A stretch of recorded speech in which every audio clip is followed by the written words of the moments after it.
Dear ones, throughout the ages, men and women have sought to cultivate their spiritual side.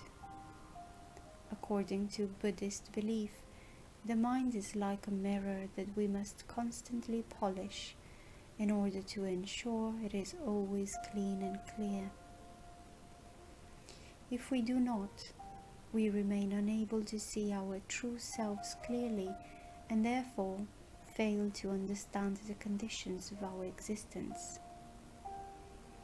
The mind is the major instrument in the world. It is the mind that has created this whole universe. The body is just a vehicle for it, a conveyance. Unless you can control your mind, you cannot do anything about this world. And the first step in controlling the mind is to know how it functions, how thoughts arise and how they are destroyed. In the beginning, you have to be very alert about it, because there is a constant battle going on between you and your mind, and if you don't watch out, you will be defeated. The mind consists of two parts. One part remains in the present moment. The other part goes back into memory and imagination.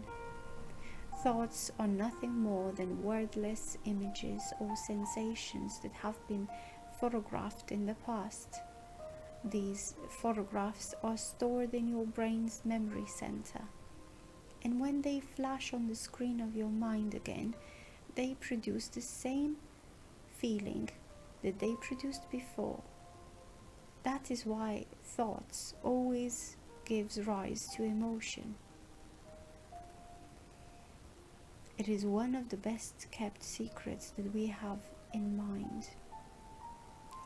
It is a visitor who thinks itself to be ours, but yet it is not ours.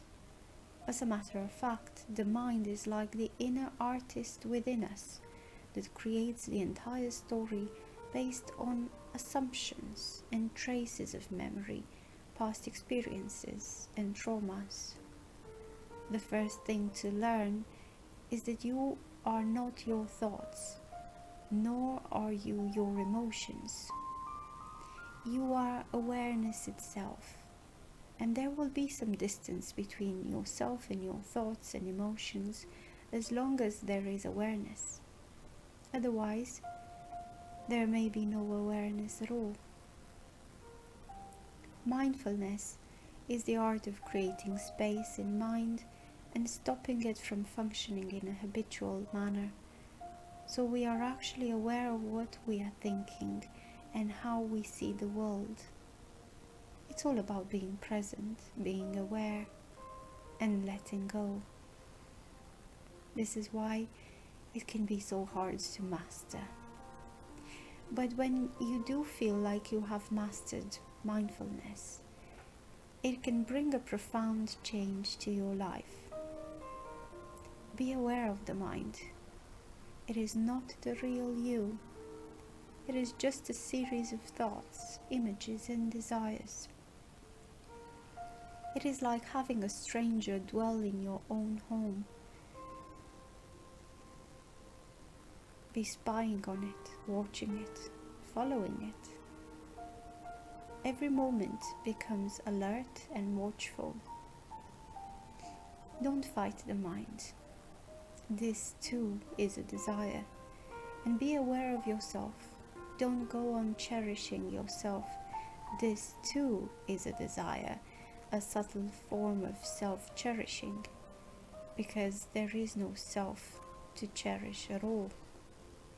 The mind is simply a bundle of thoughts, feelings, and sensual perceptions. It is like an acquaintance that has taken up residence in your home. Instead of being intimidated, befriend the mind and gain mastery over it. The mind is a friend, a helpful guide on the path, but it must be kept under careful control. Be friendly and avoid attachments, such as rationalizing or clinging to them. It will help you to see things clearly rather than just from one side. Don't let the mind deceive you. It cannot be perfect. It is working against you and manipulating others to achieve its own ends. Do not identify with your thoughts. They cannot define you. You are infinite awareness, pure consciousness. Stay alert. Thoughts are just thoughts. Don't get attached to them. Watch it come and go. Watch yourself react to it. Remember, you are not your thoughts. They are not you.